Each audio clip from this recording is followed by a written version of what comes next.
The broadcast is now starting. All attendees are in listen-only mode. Well, hello, everybody. Thank you for joining us for this hour on the middle of a Thursday, noontime here on the East Coast. Glad to have you in. Looking forward to our talk here on resiliency.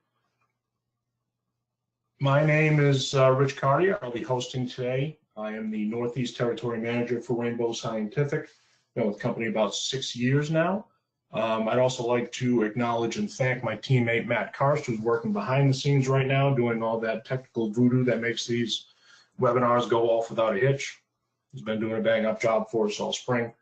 Just a couple of things to go through before we get started. We do want to let you know what our commitment to you during this unprecedented time is. We know you guys are making adjustments to your organization, logistics, people, everything. Our commitment is to continue to support you with plant healthcare science and education. That's going to help you and your organization continue to grow. We do still have a few more upcoming webinars I do want to call your attention to. After today's on resiliency, we have 2 more next week. We just added one on Tuesday about the science and management of protecting majestic elms from Dutch elm disease. And Tom Prosser, our company CEO, will be conducting that webinar. And then next Thursday, we will be discussing California pest issues for our friends out there on the West Coast.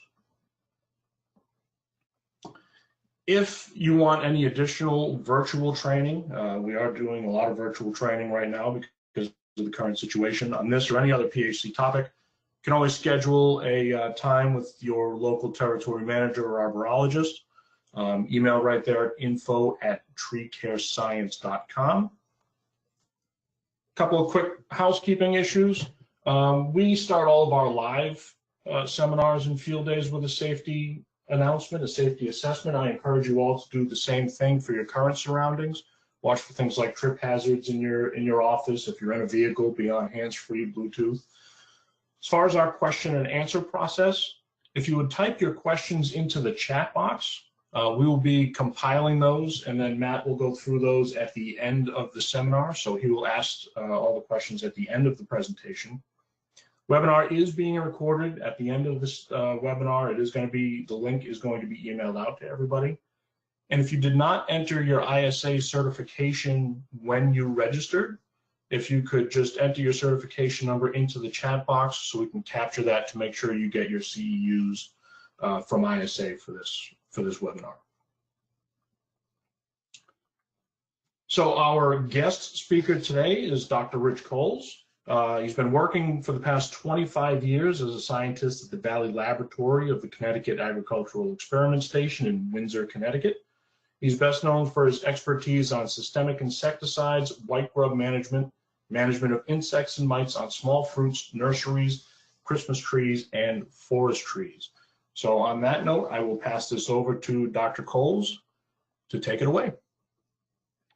All right. Thank you very much, Rich.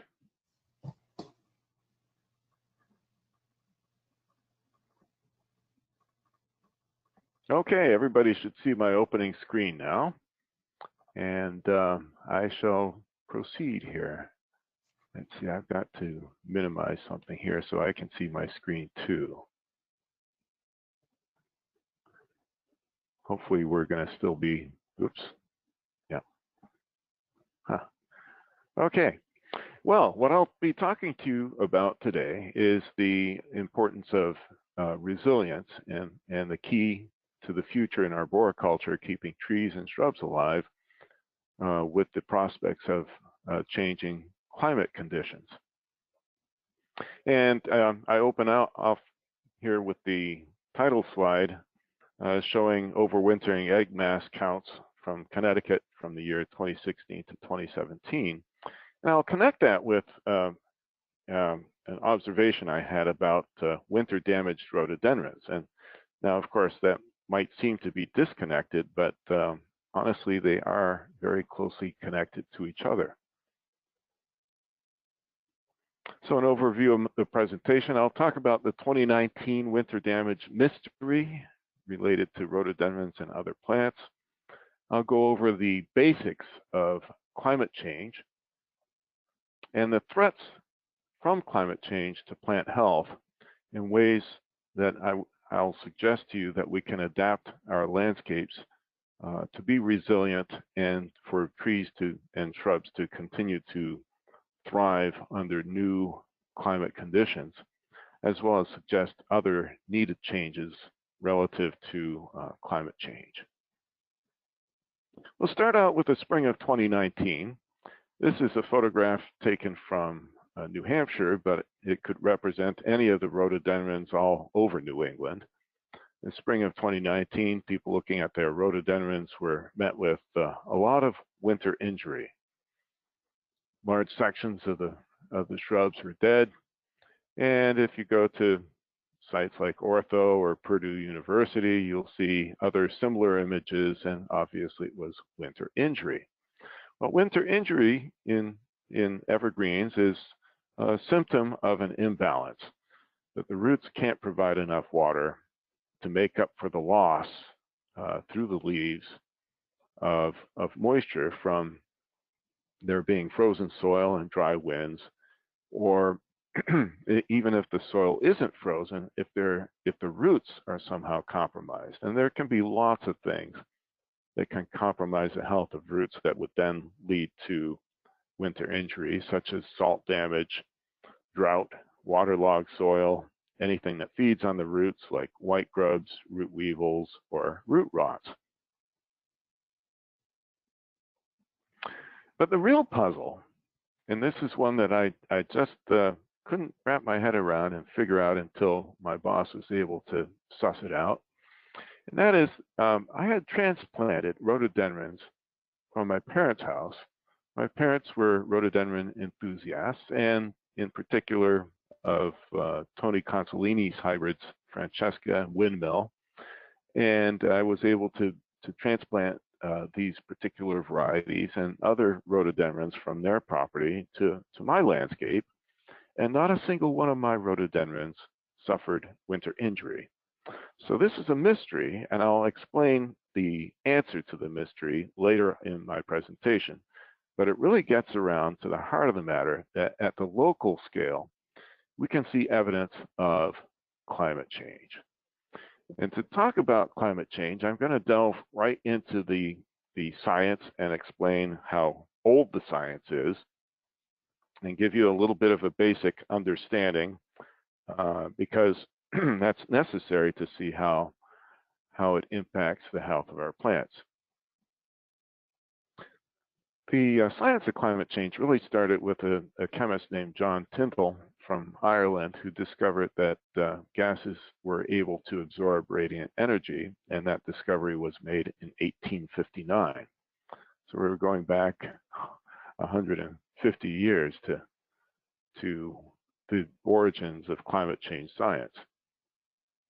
Now, if you look at these two sites, whether you're in the Sahara Desert or maybe down in Miami, Florida, and they're the same temperature at noon, which will be warmer at night, we all recognize, I'm sure, that it would be likely to be warmer in Miami. And seeing those clouds there provides somewhat of a hint that the moisture in that atmosphere acts to trap the heat. And so it prevents radiational cooling, and it's kind of like being inside of a greenhouse. So radiational cooling takes place when you don't have greenhouse gases, in this case, water vapor, trapping the heat. Well, carbon dioxide is an incredibly important greenhouse gas, and it was recognized as early as 1896 by this brilliant chemist, Svante Arrhenius, that with all the burning of fossil fuels, it would release so much carbon dioxide into the atmosphere that it would add to the greenhouse effect of those gases that could absorb radiant energy and act as a greenhouse to trap the heat in our atmosphere.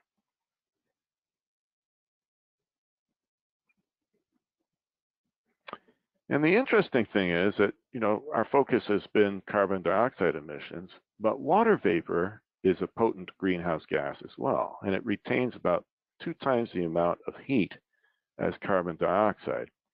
And the thing that's really important to recognize about carbon dioxide and water vapor is that there's a relationship here, and that the carbon dioxide concentration in the atmosphere acts as a thermostat, in that a small change in carbon dioxide concentration can lead to greenhouse gas effects that will cause atmospheric warming. And for every 1 degree Celsius increase in atmospheric temperature, it leads to about a 6% increase in the capacity of that warmer air to hold water vapor. And then if you're over water and it actually ends up holding that much water vapor, that increased relative humidity means that it will continue to warm. It traps more heat, so it's warming up, which means that it has a greater capacity to hold even more water vapor, and it can end up almost like a runaway positive feedback loop. And indeed, a lot of climate change science involves several different types of feedback loops, one of which is the relationship between temperature and relative humidity. And that's represented by the feedback loop on the top, where increased temperature leads to potentially higher relative humidity, which then traps the heat more, which then means that even more moisture can be stored in the atmosphere. And then we have negative feedback loops also. For example, the increase in carbon dioxide in the atmosphere can act as carbon fertilization to increase plant growth. But the plant growth is removing the carbon dioxide, and so these are a negative feedback loop.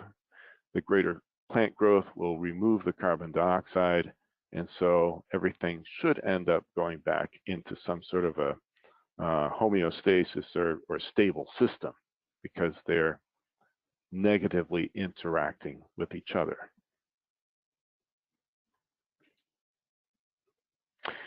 One of the most important positive feedback loops leads to a phenomenon called polar amplification, in which increased melting of ice at the poles will expose soot on the ice and also will expose liquid water, both of which absorb rather than reflect the energy, and that causes faster melting. This is a positive feedback loop, and it's accelerating continually. Incidentally, this also extends to another greenhouse gas at polar latitude, or I should say high latitudes, in the tundra and permafrost areas. There's methane that's trapped in ice, and these are called methane hydrates. And with the warming of the permafrost, that can lead to release of huge quantities of methane. On the right, the photograph shows where there was a huge bubble of methane blew out from the soil in Siberia and left this huge pit. And of course, release of the methanes from high latitudes will just increase global warming overall.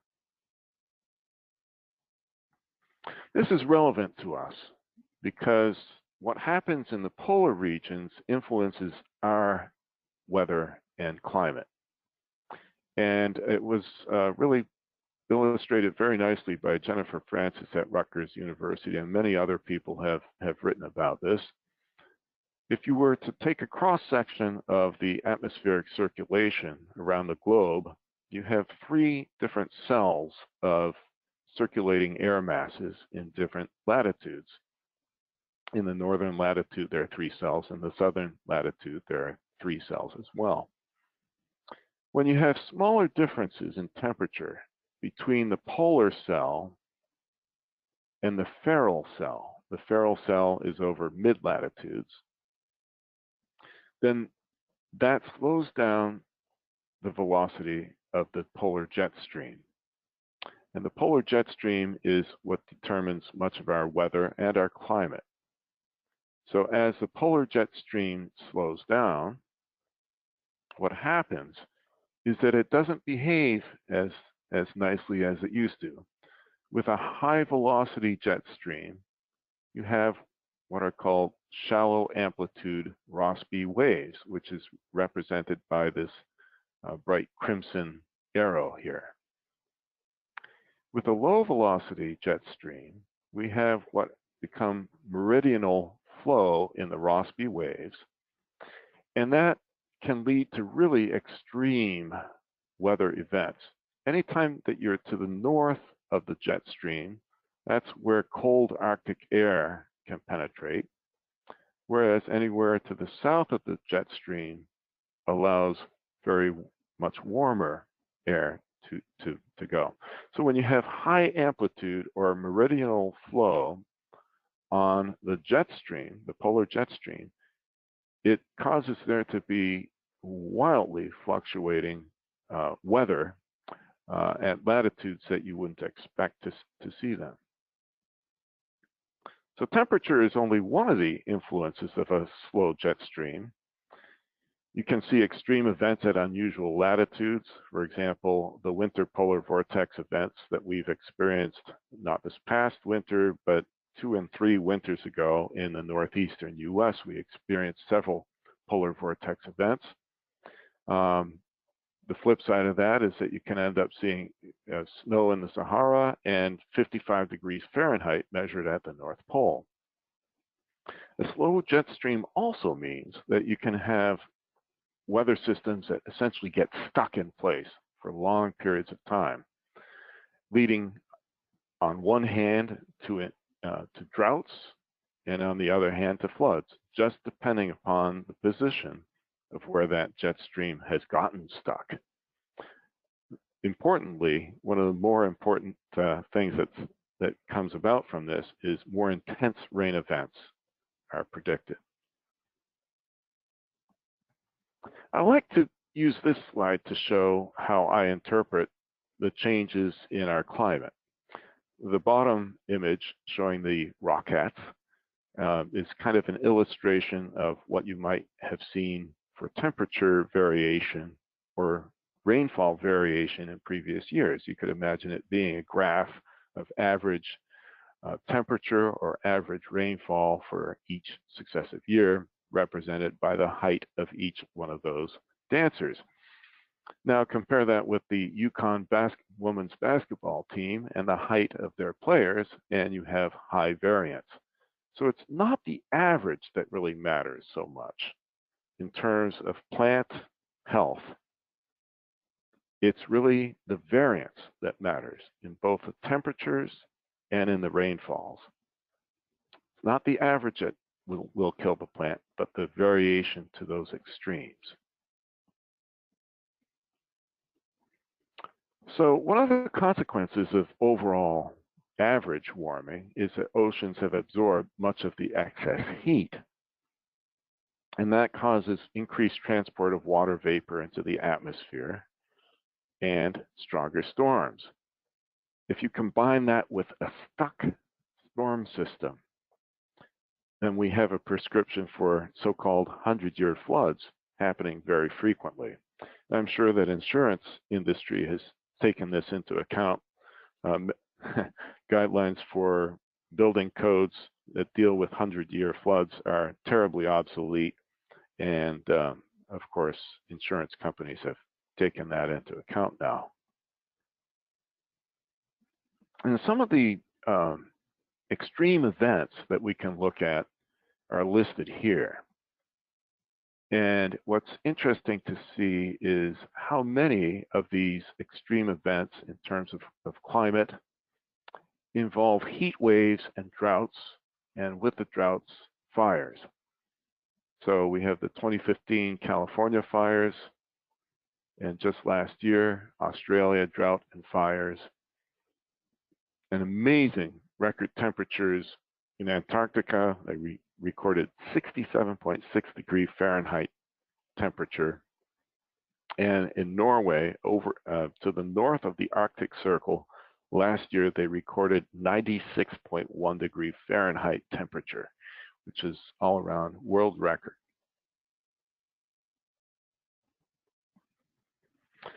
So there are other consequences for this observation that for every 1 degree centigrade increase in temperature leads to 6% increase in the capacity of the air to hold water vapor. If you're over water and oceans, that can generate strong storm systems. But if you're over land, that fact or relationship translates into lower relative humidity and faster drying of soils and the plants that are growing in those areas. Now, the way plants respond to drought conditions is that they close their stomates. If they're experiencing drought and they close their stomates, they're no longer able to take carbon dioxide from the atmosphere for photosynthesis, and they enter into a state called carbon starvation. And drought will cause trees, because they're not actively photosynthesizing, yet they're continuing to have to be alive and they have metabolic needs. They have to use their reserve carbohydrates for their basic metabolic needs. And the sad thing is that when you look at prolonged drought and higher temperatures, large trees end up being at a disadvantage. And you can expect large trees to be disproportionately affected and have higher mortality. So as arborists, it's a kind of a sad thing to picture the future in which it may become more and more difficult to keep large trees alive unless we provide irrigation to them. Now, a lot of people look at this issue of global climate change and they say, oh, warming. Well, that means that the USDA climate zones have shifted, which they have. But I'd suggest to you that you shouldn't start going out in New England to go and plant something like crepe myrtle in the landscape.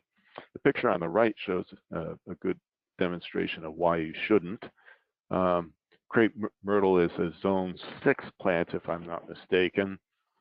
And all you need is one polar vortex event, and you'll simply kill the top down to the ground, and then you have epicormic sprouts from the base, and you have to grow a whole new tree again.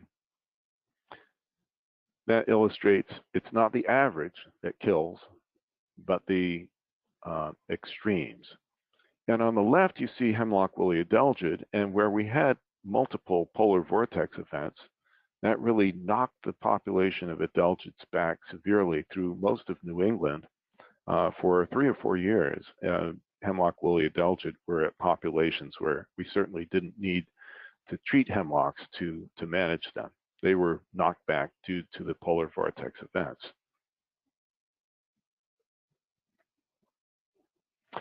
So we'll get back to my puzzle.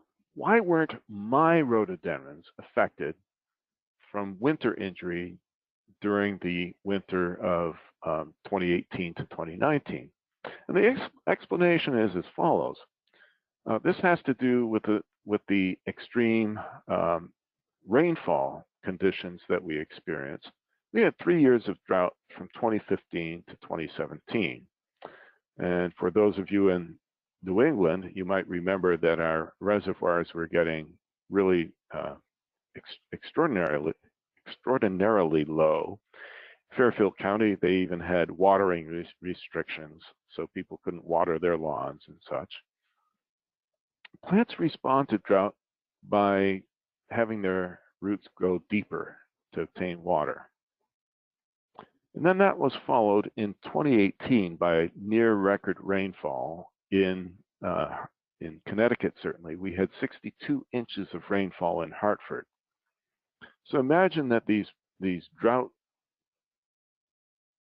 affected plants have sent their roots very deeply into the soil, and then you flood the situation, and you're going to end up with the roots becoming drowned, anoxic, and dying. Why weren't my plants affected? Well, I had just taken plants that had been naturally propagated layers and had shallow, healthy roots, transplanted them into my landscape in the year that we had 62 inches of precipitation. So they were able to get sufficient moisture to keep those roots moist, but they were shallow roots, and so they weren't drowned by that excessive precipitation. And then they were able to survive that winter very nicely. They were not susceptible to winter desiccation, as were the long-established shrubs in the landscape. Now, the curious thing to think about is that this is directly connected to the dynamics that led to the loss of many of our oak trees in the landscape, because those periods of drought included dry spells right during April and May and into June, when we really are relying upon natural infections of Entomophaga mimosa fungus to keep gypsy moth populations at low levels. For those 3 years of drought, we didn't have sufficient rain and wetting events to allow that fungal infection to keep gypsy moths to low numbers. And with successive years of drought, that simply allows the gypsy moth populations to build up so high that they repeatedly defoliated oak trees, which have subsequently died.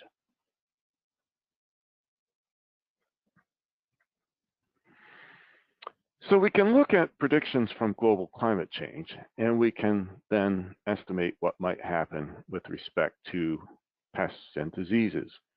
With the increased intensity of rain events, we need to be concerned about Phytophthora root rots, as well as foliar fungal and bacterial diseases from long periods of leaf wetness. When there are cycles that lead to increased drought conditions, we can expect there to be more problems from gypsy moth outbreaks, as I just pointed out to you, and bark beetle and borer outbreaks as well. If we have warmer winter soil, then we'll have disappearance of certain pests, such as black vine weevil in the landscape. When you have warmer winter soil, that allows insect pathogenic nematodes to keep black vine weevil at very low populations. And then if we have what I call an open winter without snow cover and cold events, especially polar vortex events, there will be stress and damage to evergreens.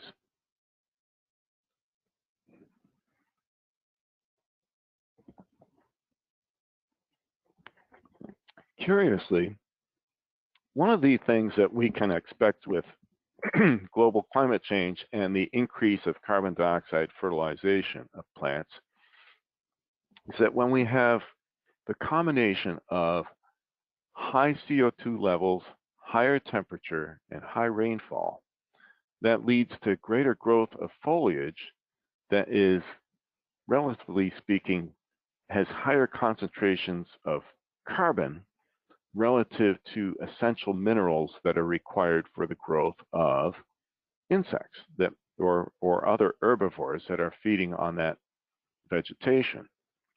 This is called the nutrient dilution hypothesis, and it's specifically the CO2 fertilization of plants leading to this imbalance in for the diet of herbivores, and that can impact the overall health of insects that are herbivores and may explain the overall 2% decrease in insect abundance per year that's been happening over the past 2 or 3 decades.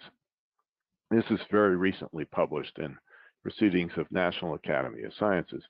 Now, as plant healthcare specialists, we might be able to say, well, that's nice. We don't have insects feeding on the plants that we're trying to keep healthy in the landscape. But on the other hand, it's a signal of overall ecological imbalance that has been brought about by elevating the carbon dioxide levels in the atmosphere. So that's not just herbivores, but that has spillover effects in the entire food web, as well as pollinators. So the take-home message here is that drought can enhance insect outbreaks. And the mechanism is as follows.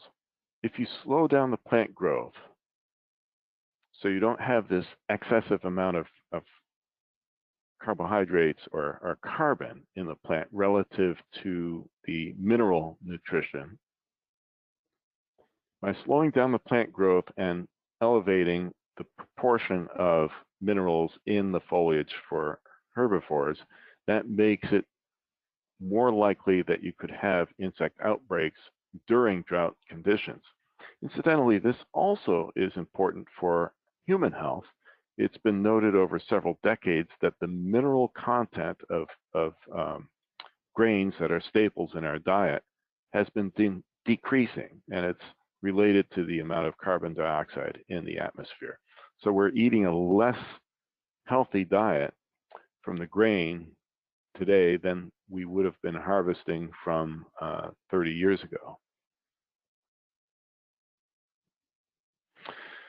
So we can see and expect there to be greater outbreaks of bark beetles and borers from drought-stressed trees. Probably one of the worst examples of this, well, it's the best example, is mountain pine beetle out in the west to the east side of the Rockies.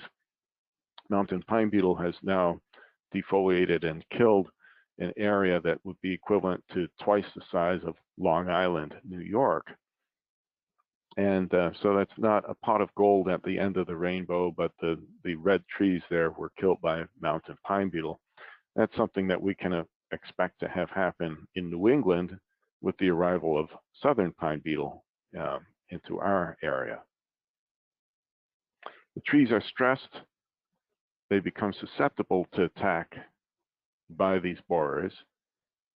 And unfortunately, with global climate change and mega drought conditions, we can expect that the area won't become revegetated with conifers that were dominant previously, but will be transformed to a completely different type of vegetation, such as shrublands or even savannas dominated by grasses.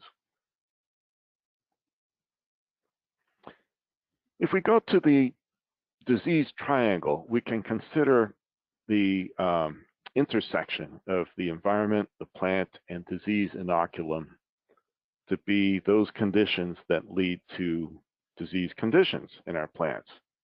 And this would also apply to insect outbreaks as well.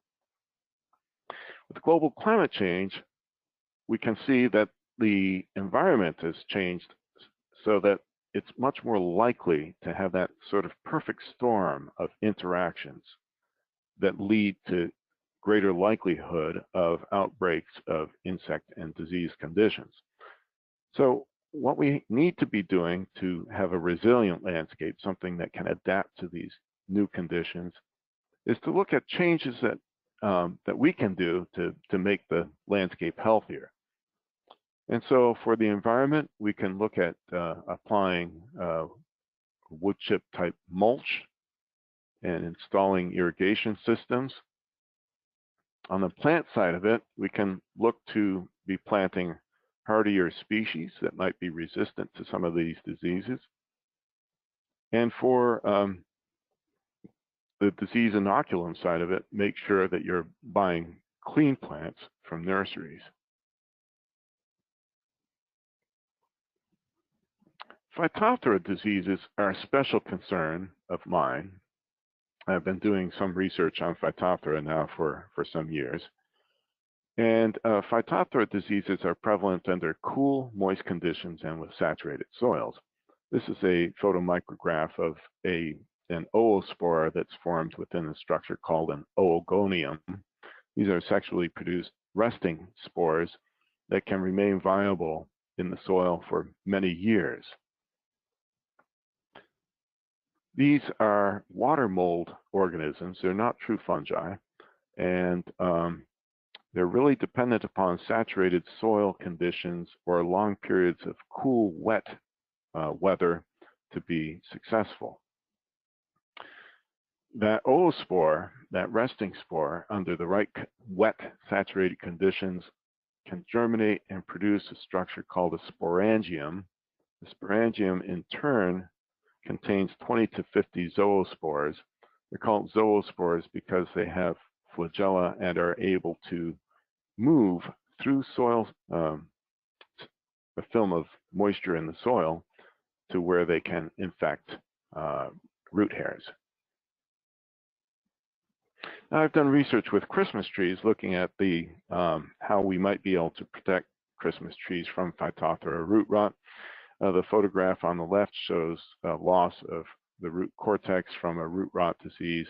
The photographs on the right show a stem lesion and a stem lesion originating from infected roots that's growing upward into a Christmas tree.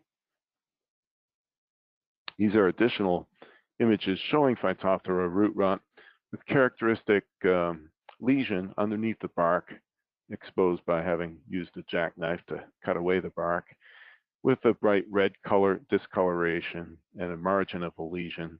This is the area of the lesion where I would collect a little bit of tissue to isolate the disease. So one of the adaptations we can do is to make sure that we are not planting highly susceptible species in an area where we have a risk of Phytophthora root rot. And this shows a field experiment I did. On the left are the red trees, are Fraser fir, which are extremely susceptible to Phytophthora root rot. We're looking at the Christmas tree industry of having to find alternative species that we can grow in sites that might be susceptible to Phytophthora root rot.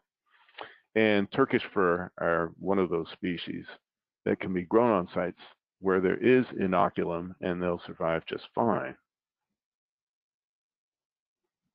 So change of the species that we're planting might be important to keep a healthy landscape.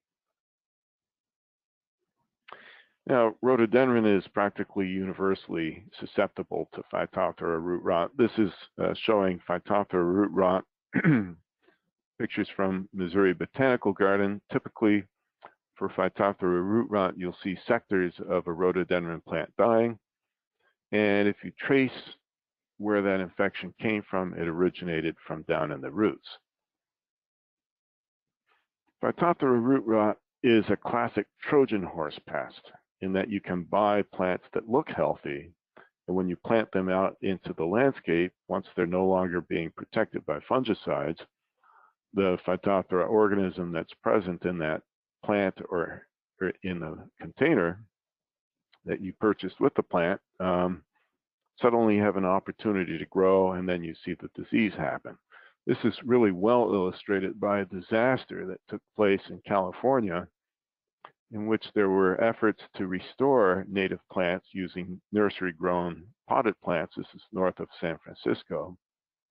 And a few years into the project of restoring this sensitive ecological area with native plants, all the plants started dying, or all the plants susceptible to Phytophthora. And when University of California came in to investigate the situation, they found that inadvertently 25 new species or hybrids of Phytophthora had been introduced into the areas from container-grown nursery stock. The nurseries were growing native California plants, but didn't have measures in place to protect against those plants having been infected with Phytophthora. So they basically destroyed the ecological value of this landscape by introducing these non-native disease organisms. In the Midwest and on the East Coast, we have to be concerned with a different Phytophthora, and that's Phytophthora ramorum. That's a foliar dispersed sporangia, which will lead to infections in the upper part of the plant, which then run downwards in the plant tissues. I wanted to draw your attention to this because there were inadvertent shipments from the West Coast of diseased plants to Walmart and Rural King outlets in the long list of states that I have on this slide. So keep your eyes open for any of the symptoms that you see present on the right-hand side of the slide. Those are sudden wilting and necrosis of tissue. And if you were to cut below the bark, as has been done on the left-hand side, you see Phytophthora symptoms, but it's originating from above ground portions of the plant. There's an infection that took place in this rhododendron up in the upper portion of the plant. It's just starting to run in the tissue. So keep your eyes open for this. This is the kind of disease that can take advantage of extended wet periods. Okay, so I've talked about planting species that are resistant to diseases. And I'd like to revisit these notions of using mulch and irrigation. When it comes to Phytophthora, one of the ways that we can prevent Phytophthora root rot is to use what's called the ash burner system.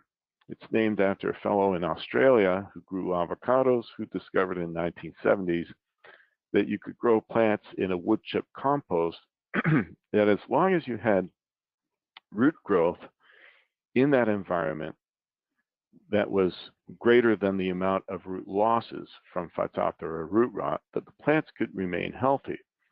And it's really a brilliant idea to do this because Phytophthora, as water molds, use cellulose in their cell walls rather than fungi, which use chitin. Fungi, nematodes, and insects all use chitin in their structures, whereas Phytophthora and plants use cellulose.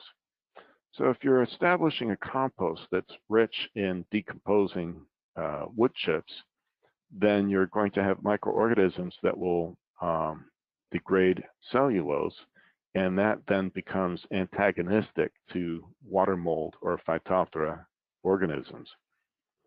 And so compost has a number of wonderful properties for keeping shrubs and trees healthier, one of which is that it can help protect against Phytophthora organisms. Also, it will conserve moisture and keep the temperature of the soil cooler.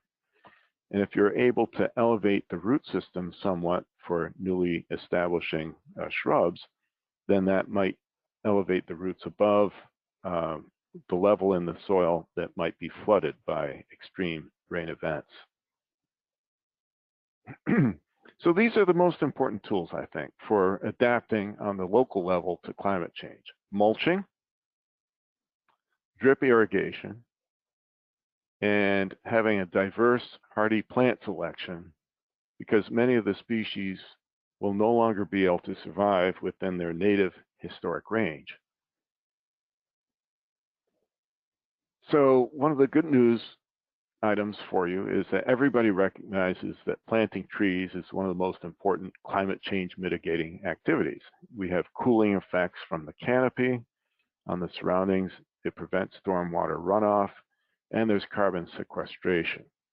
And so on 3 counts, planting trees is one of the best things we can do for mitigating climate change. Now, all arborists should be aware of this slide and its significance. And if you study the structure of the trees, any engineer would tell you that there's strain and there's stress and there's failure. And strain will result in the early part of the graph with lower levels of strain. There's an elastic region.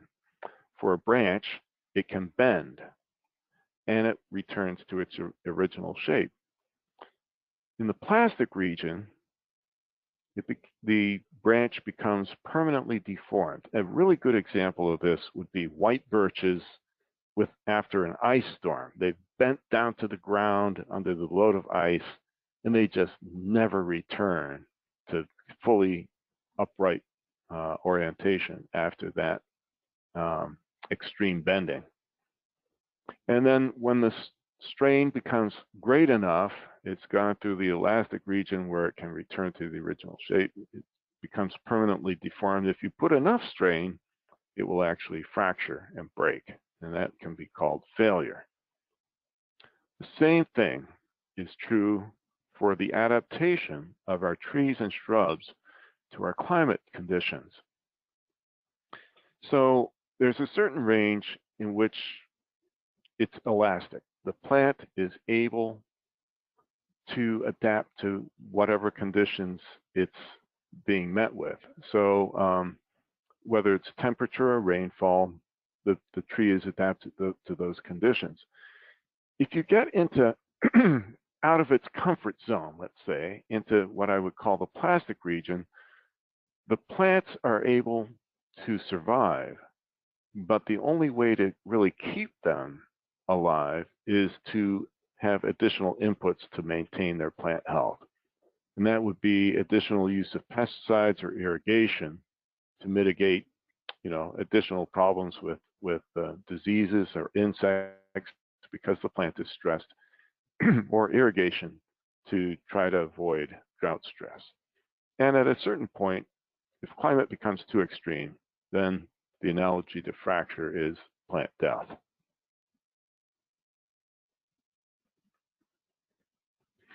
So resilient plants are really going to be important to consider, and it will vary based upon where you are located. The folks at Forest Service have come up with a website and a list of trees that are adaptable that you can look at on your own to see what would be better choices for long-term plantings. I'm going to move through that though and mention just a couple species that I think have a bright future in the Northeast, one of which is Kentucky coffee tree. And by the way, you can visit this site at Davey Tree. It's best trees to replace ash tree alternatives by zone. It's one of their suggestions. Kentucky coffee tree, and another species would be hackberry. So these haven't been planted extensively in New England, but I think that they have a bright future ahead of them because they're adaptable to conditions that we expect to see over the next few decades. Well, we have unusual conditions now that we're all sitting at our computers and listening to a webinar, and it's because we can't go to work in our normal way, and we can't go to seminars in a large meeting room filled with people. And it's kind of a sad fact that the reason why we're in this strange situation is that there wasn't really adequate planning and response to an emergency condition that we were faced with. Previous administrations, both George W. Bush and Barack Obama, had justified large investments in the WHO in science and preparation for an eventual pandemic event. And unfortunately, that all unraveled with the current administration. And there's an analogy between that and what we're facing with global climate change. Preparation for catastrophe brought about by climate change is not a local event. It's not something that you are going to be able to change by simply changing which plants you're putting into the landscape. It's global in nature, so it needs to be a national and international priority and requires foresight and planning available through a scientific understanding of this problem. And the analogy is even made more extreme when you realize that both the COVID-19 pandemic and global climate change have at their base a mathematical relationship of an exponential growth. Exponential growth in the number of cases of disease, which is the graph on the left, and an exponential increase in the temperature change in the northern hemisphere here. And so when I took the first 3 data points of the number of cases of coronavirus in China, I made this graph, which is an exponential curve, and I responded. I went out and ordered a respirator. I ordered that respirator back in, late February or early March so that I could be prepared. For global climate change, we have some things that we really need to be concerned about, and that a little patch isn't going to be good enough. Namely, it's quite possible that we could see some really huge earth-shaking events in terms of climate. For example, the ice shelf, the Ross ice shelf in Antarctica might calve or fall off to enter into the ocean, which would raise the world sea level by 3 to 10 feet. If you're thinking about planting along the coastal area, you might want to consider that the effects of superstorms or hurricanes could send salt much further inland than they do right now if we have sea level rise and stronger storms. The second impact would be that melting of the Greenland ice sheet could cut off the Gulf Stream from circulating to Europe. Europe would become extremely cold. Northern Europe would become extremely cold. But what that would do is that all that heat would be trapped in the southern Atlantic, which would really exaggerate the amount of heating in the ocean, and superstorms then would become very much more common.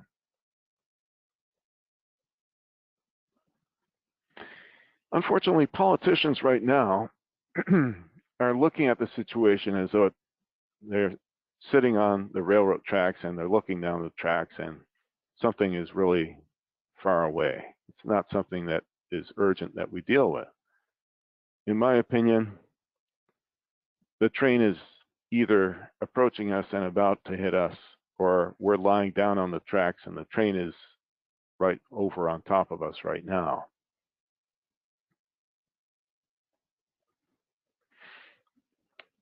The American author Andrew Vax has said, if a train is coming at you, closing your eyes won't save you. But if you look right at it, at least you have a chance to jump. So what I'm saying is that we can do adaptation to climate change at the local level by changing the species of trees that we're planting and providing irrigation in the landscape for the eventual extreme droughts that we're going to see.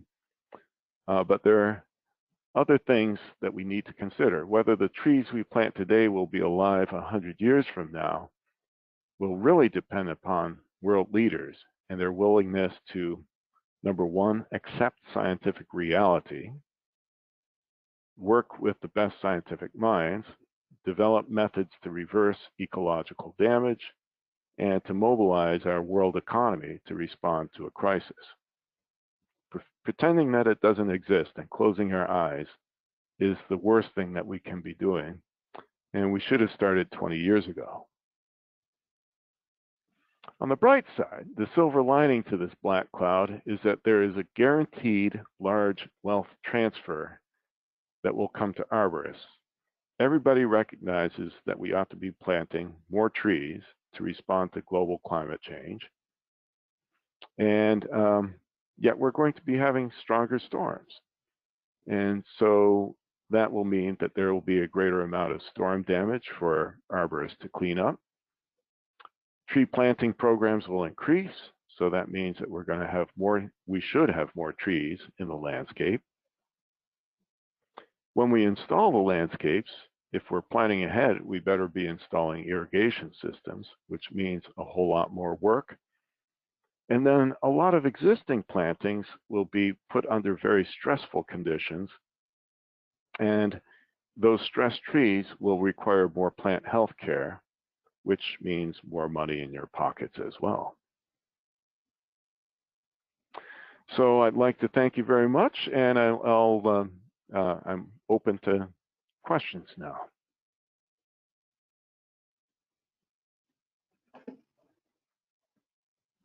All right, thank you, Rich. If any of you have any questions, feel free to type them into the chat box, and then we'll address them as they come up.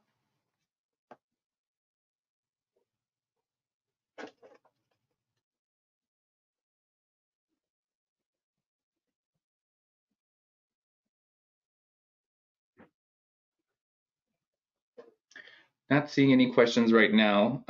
Rich, if you want to go over your last few slides, you can wait for any remaining questions that come in. Or if you want to just send it on over to me, please.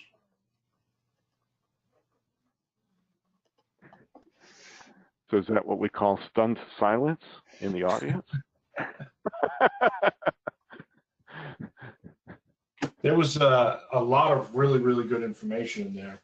Some really eye-opening information, actually.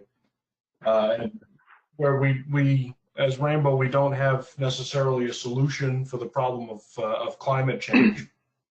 We can offer support as it relates to products and cultural practices to combat some of these issues. So anything you need as far as diagnostics, THC diagnostics, any questions on products you're using to treat any of these problems stemming from these situations, ordering equipment, whatever, get in touch with us. You see the phone number there. We even have a text line that can be used. Email, technicalsupport@treecarescience.com. And we also offer a live chat on our website at treecarescience.com. Matt, did any questions come in? If not, I'm figuring we could just wrap up. Yeah, we got a couple that came in. First one is, any comments on coastal self-resiliency? Oh, coastal self-resiliency. That would be like changing how the habitat along the coast could make it more resilient to these major storms and such. Well, first of all, I think that anybody who's built close to the coast is going to have to recognize that that building is shouldn't have been placed there, and it would be better served to have vegetation rather than buildings in the way of these massive storms that are going to hit. Certainly, when you look down south at mangrove swamps and Florida, you know, it'd be a whole lot smarter to have a lot of mangroves growing out into the shallow depths than to have cleared them and put a beach and a hotel in that place. It just puts a hotel right in the path of major storms, and by having removed the mangroves, it makes the whole landscape much more susceptible to damage from storms. So at some point, people are just going to have to accept that they have to move out of the way of the new conditions that and the storms that are going to result from these new conditions. And the best thing to do for resiliency will be to change the landscape into a more natural condition that can absorb the blow of these major storms. All right, and next question is, how will growth regulators factor into tactics for stronger root systems? Yeah, sometimes growth regulators can make a big difference in terms of the overall amount of top growth versus root growth. And that's something that Rich Cartier could probably talk about more extensively than I can, but it's rather dramatic effects sometimes in reducing the amount of top growth. You could have different partitioning of photosynthetates to improve the health of the root system and the overall plant health. Rich, do you want to add to that? Yeah, I would say the other major advantage to the use of growth regulators on a lot of these plants is especially the increase in drought tolerance. Because you're increasing the fibrous root mass of these trees, the fibrous root mass is what does the bulk of the heavy lifting when it comes to water and nutrient uptake. It leads to trees being able to take up more of their available water and hence resisting drought a little bit more. You also get thickened cuticles on the leaves of the trees, and the stomata will stay closed a bit longer, which helps it to retain some of that moisture on hot days rather than transpiring it all out. So growth regulators are a really good tool to help mitigate some of these, we'll say, climatological stresses on these plants. Yeah, it'd be really interesting to look at what growth regulators do to the overall mineral balance of the foliage. we've seen this very recent article in Proceedings of the National Academy of Sciences about how carbon fertilization leads to an imbalance of various minerals in plant tissues relative to the biomass of those tissues. Well, if you're preventing a lot of excessive top growth on a tree, I would expect that would affect the overall mineral balance, and it could be much healthier for the tree because it's not adapted to growing under such high carbon dioxide conditions. And so that could be very beneficial. Yeah, the other thing I would add to that as well is that growth regulators, the response of freeze to growth regulators is very species specific. So you could always reach out to us if you have questions on specific species so that you can get a more concise answer, I would say, on what you could expect out of that particular species. All right, I had one more question come in. I don't know how well you'll be able to answer this, but we'll give it a shot. Where would be the safest place to move to? For a long time, it was pointed out that Connecticut and actually northeastern Connecticut was like the safest place in the United States. And then we got hit by several by hurricanes, a major snowstorm right after that was published. So it was kind of ironic, I guess. But northeastern Connecticut is a really great place.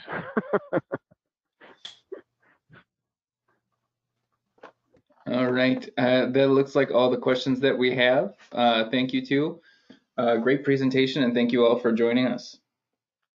Fantastic. Right, thank you, Dr. Thank Bowles. you for having me. Thanks for everybody for joining us today, and by all means, stay healthy out there, please.